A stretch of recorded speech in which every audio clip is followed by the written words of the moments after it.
This has been good, Merrick. Fantastic.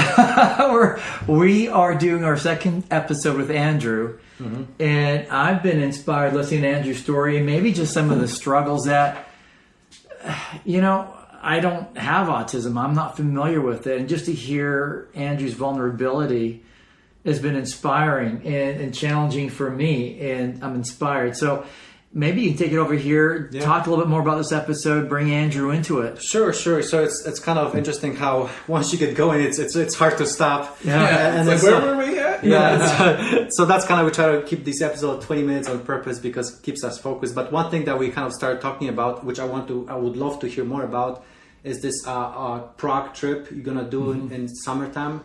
So can you please tell us more about it? Because I know you're super excited about it. So if you can just share with the audience. Yeah. Oh yeah, you can tell that I'm excited about it. I'm so excited, and I just can't hide it. They can definitely see it, but let them hear it. Okay, so the SkillCorps division, which is the division of the Global Autism Project that visits all the partner sites, goes out to each of those sites 4 times a year. And so there is actually, as we speak, there's one right now in the Czech Republic, and I think in a lot of the other countries, they do it in February, and then they go, I think there's the ones in July, which is the one that I'm going to be on, and they have ones in October, and then I think it was either also November or it was in May when they had the 4th one, but I can't be sure exactly. But so we go to New York City for 2 days to go through orientation and just how everything works and meet everybody and plan out what we're going to do, which is also cool because I've never been to New York City. It's an awesome place. Awesome. You'll love it. You love it. Unless you're driving. So no, don't drive. But they have a great subway system. They have a great subway system. I got used to subways when I was in Europe. France's metros are pretty easy to use. Yeah, I've used them. Yeah, even non-French speaker.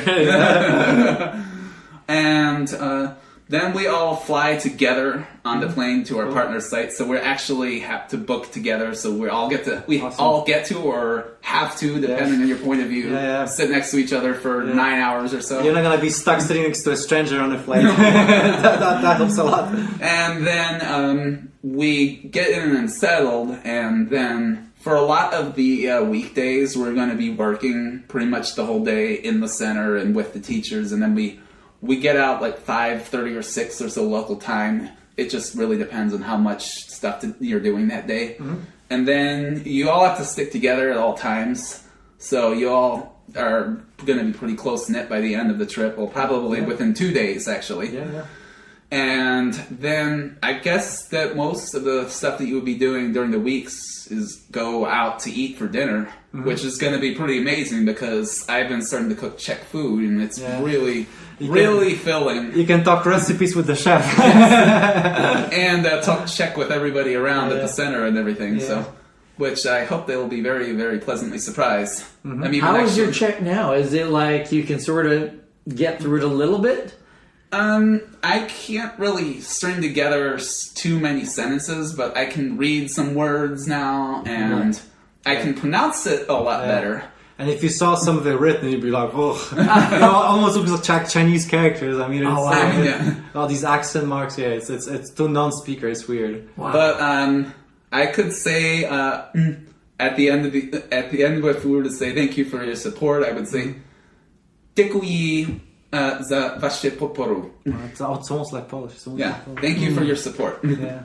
But also podpora is a word is also in Russian, so a lot of these, and I've learned some words of Russian too. My dad took a year or so of it in college, so some of these things like, hey, I actually know what this is. Some of this, I like, okay, this is weird. Like, like music is like the same in all of the languages that I've learned before, except in Czech it's a completely different word. Yeah. And like, how did you? This doesn't follow logically. But yeah, anyway, so there's that chance to use a new language with new people and have to adjust to new cultural norms as well, because not everybody is going to have the same philosophy of life or business. Or like in Holland, people are really direct. They tell it like it is. Yeah. In Czech Republic, they don't necessarily do that, as far as I've learned so far. Yeah. But it's the matter of adjusting to a different culture and taking what you've learned so far. That's really the challenge. And what are you wanting to get out of the Prague trip and like with the conference? Is it educational? Are you learning something? Are you sharing something? Like, what is the purpose of the conference? Well, I mean, anytime you're sharing things and your skills with other people, you're naturally going to be learning because that's just the cycle of life and teaching. And so, I mean, a lot of what I'm going for is I do want to share my knowledge and my talents and my background with people who may not have heard of it at all. But I also really want to learn from all the other people that I'm with. There's about 5, 6, or 7 different people that I'm going to be traveling with. Excuse me. That I haven't met in person yet, but I'm starting to become good friends with a couple of them. Hi, Ali. So it's really, for me, I mean, you think you want to do this for selfish reasons by saying you want to learn things, but on the other hand, it is a good reason to do that. Absolutely, But it is. in addition to helping other people. So, and I think it would look amazing in a resume.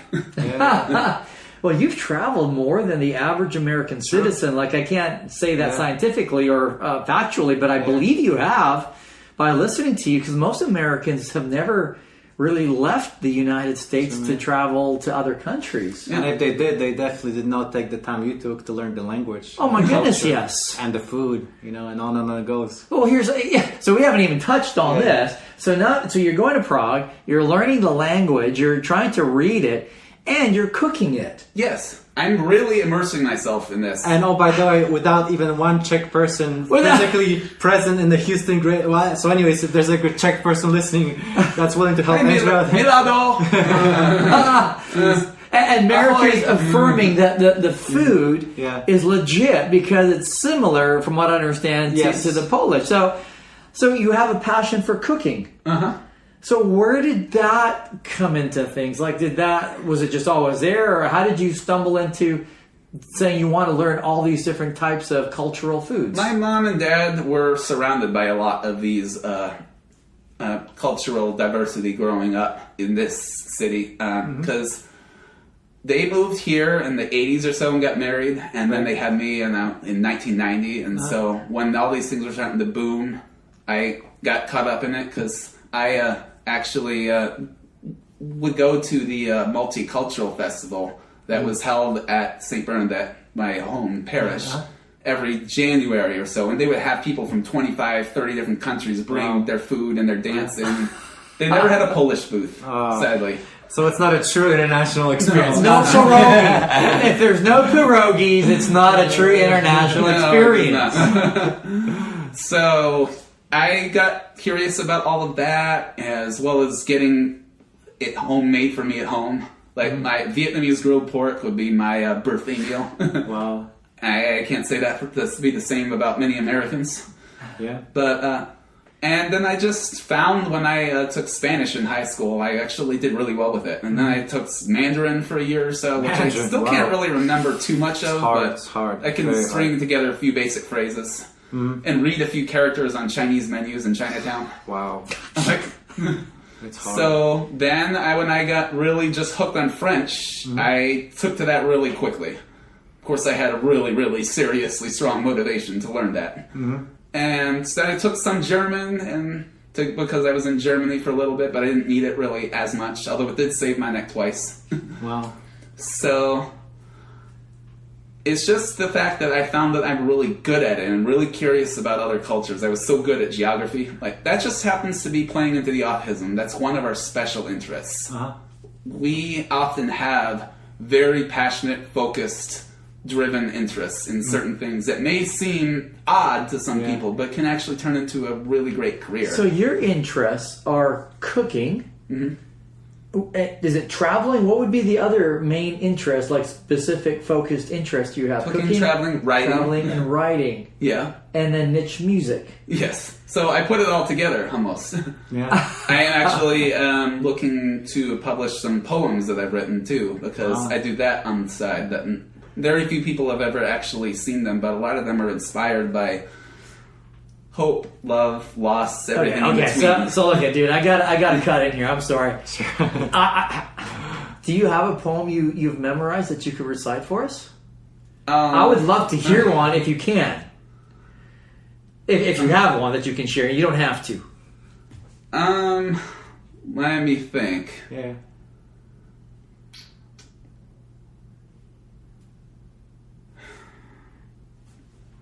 I'd have to think about. I mean, I have a few, but I'm just trying to remember which one. If one comes up, we can always link it to the episode. Okay. Or post it, like if it's in written form, we could love to. So I'm sure I personally, and I'm sure our listeners too, would love to read some of the poetry if that is something you want to share later on with us. So I'd love to have that. Yeah, because especially when not that we have this background. I'm like kind of an aspiring writer myself, but it's like I'm trying to think. So you take music, your own experiences, and you weave it with. I mean, to me, it's just like wow. All these things that so like are counterintuitive. Mm-hmm. So I cannot wait to see the product. So whenever you're willing to share it, I definitely want to check it out. Well, what I found really cool, if you take like the culinary arts, the ability to cook, it's an art. Yeah. Traveling, learning languages, they're arts. And then if you take a person that has focus on that, and then with the heart to write poetry, to me that would be pretty amazing because everything that you are so zoned in on would just lend itself to some pretty cool thoughts and poetry. I even wrote one poem in French, but I can't remember it off the top of my head. That one, I'd love to read, but might as well be Chinese. Parlez-vous de français? Bonjour. Merci. Oui.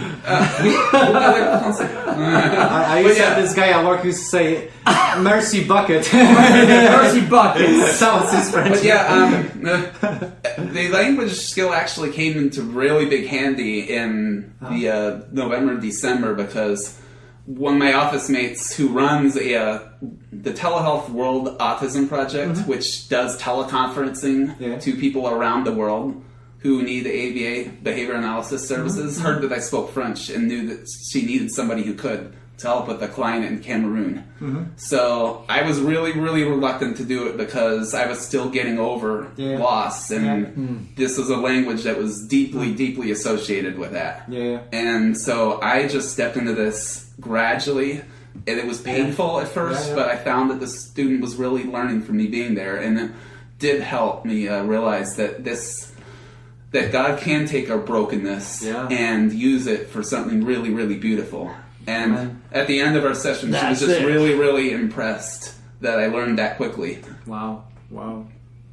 That's something, I don't know if Andrew, if you've talked to Merrick a lot about our podcast, Heart for Excellence, but the brokenness, how God can take our brokenness and somehow heal it and put it back together again in a very beautiful way. And we talk about restoration, healing, things like that. And listening to you, you're very familiar with this because you just said that yourself. And I'm like, wow, this is exactly right. And I've got something to say at the end of them. Let's hear it. At the end of the episode. Okay. Sure. Yeah. Go ahead. So it's just a matter. I'm really inspired by the idea of taking things that have happened to you, whether good or bad, and using them for a positive effect. So, and being able to channel all of this pent up energy that went somewhere, and now it's like it doesn't know where to go. That's what grief is. It's just love with no place to go. Wow. Is that your own definition? No, that's actually a quote that's on the internet. Okay, hold on. I believe that was from a grief concert. Say it again. Grief is really just love. It's love with no place to go. That's all the love in the world, the person that you want to give it to is gone or not there anymore. You're going to have fun tagging this episode with how you're going to phrase it. This is something that this mind's going to for like next couple of days. That's a very profound statement. I'll have to chew on that for a while. Now that I have another thing to direct this towards, like this is taking my life and centering it in a new direction. And so all the things I've learned so far and the people that I met online are going to really coalesce together. I really feel like this was something that was meant to be and was meant to be the next step in my life to make everything that's happened, good or bad, have a purpose. So. And one thing that I want to make sure we touch on before we go is you have a fundraiser for your trip? Yes. Would you like to tell us more about it? So, right at the moment, I am in the process of a fundraising to make the trip a reality because the Global Autism Project pays a lot of the costs, and so it needs us to put up a total of $5,000. But as of the moment, my fundraiser page is $24.06, but 200 more is coming in. I got $155 or so today at And we ate about a pound of ice cream plus for us. all of the Confession is good. from the people such as Marek and Trevor here that came today and will be coming the rest of the day as we speak. Probably some of them are in there right now. 20% of that is going to go towards the fundraiser as well. And I have a link that people can use to continue to support this with their money as well. Yeah. So we'll link it. Is it like an easy link to describe, or is it like numbers? Well, okay, so you can find it by typing in SkillCorps, Czech Republic, July 2019, Andrew Bennett on Google. That should get you there. Perfect. But we'll also link that in the video description. We just want to make sure we say it in case people don't have access to the actual webpage. Right, and and you can also get in contact with me on Facebook. You'll tag me in this post, and then you could just message me if you want to put something towards that, or I can find another way for you to get me the funds if you feel like supporting my campaign. And what's the deadline when you actually shutting up the fundraiser? So the fundraiser will end in May. Okay, perfect. 15th or so, but I mean, I have to get half of it in by March, but I've definitely done that now. Congrats, you're there. Thank you, of course. Yes, that's awesome. So raising funds is not easy. Trust me. that was another leap of faith. Teach me mastery. That was another leap of faith because I've never had to go out and really try to push my boundaries and talk to people I haven't seen for a while, or go up to them and build a connection with them and get them on my side. And it's not easy as a person who has social anxiety and struggles to maintain a connection with people sometimes, to go out and do this and be proud of something in my life. And if some people are willing to support it, great. If others don't, then that's just something I have to learn to deal with, because rejection is not an easy thing. I've gone through a lot of it. I've experienced some people that have left my life, or some people that have not treated me kindly because of my disability in work settings or in personal settings. So it's hard to handle rejection, but when you really, really believe in something passionately and God's put it on your heart to do it, then you just got to push through it and learn to take the good with the bad. That's music to my ears. Where's some tissues? That's why I took a step of faith with my business. I'm sure that's why you took a step of faith with your And I'm sure that was extremely stressful for you to go out there and do that. It still is, but it makes a huge difference when it comes from the right place, right? But a good friend of mine would say, like, if it's meant to happen, things will all fall into place. And in fact, what happened today, I happened to book this event at Menchie's on the same day there was a open house at UHCL and an Autism speaker series event at UHCL, where there was a lot of people that either knew me or were really interested in the cause. And so some of them have come over, and I have a lot of friends that are coming over, and me and my youth group are coming over tonight, and it just seemed like the absolute perfect storm unintentionally. I totally didn't intend for it to come together like this, but it totally did. So you're leaving when for Prague? Mid-July, we're going to New York and then going to Prague. But the fundraiser ends mid-May. Yes. So here's something that I think. Heart for Excellence. Like, we have, how many sponsors? 2. Our wives. We don't have a budget. We don't. But we're gonna set up a non-profit today. So but Heart for Excellence is going to commit $100. We're committing, you and me. Yes. We're going to contribute $100.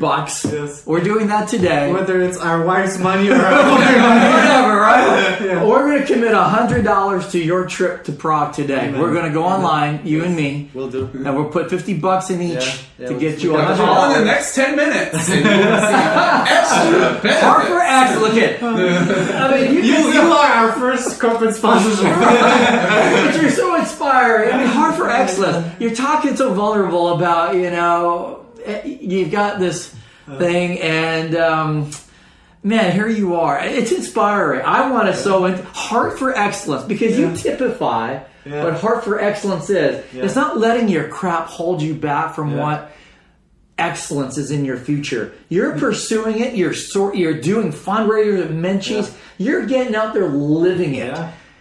And it's just a little tiny little bit that we can contribute. But on behalf of Heart for Excellence, we want to contribute. That would be the best $100 I spent this year. All right. I don't think we can top it up. Let's just... All right. So anyways, we just want you to know from Heart for Excellence that no matter what happens to you in your life, there is always a way through it. And sometimes when things don't work out the way that you want, there is always a future ahead of you. There's a story that we hear a lot where maybe sometimes God takes away something that we really love. It's like a little tiny teddy bear that you're hiding.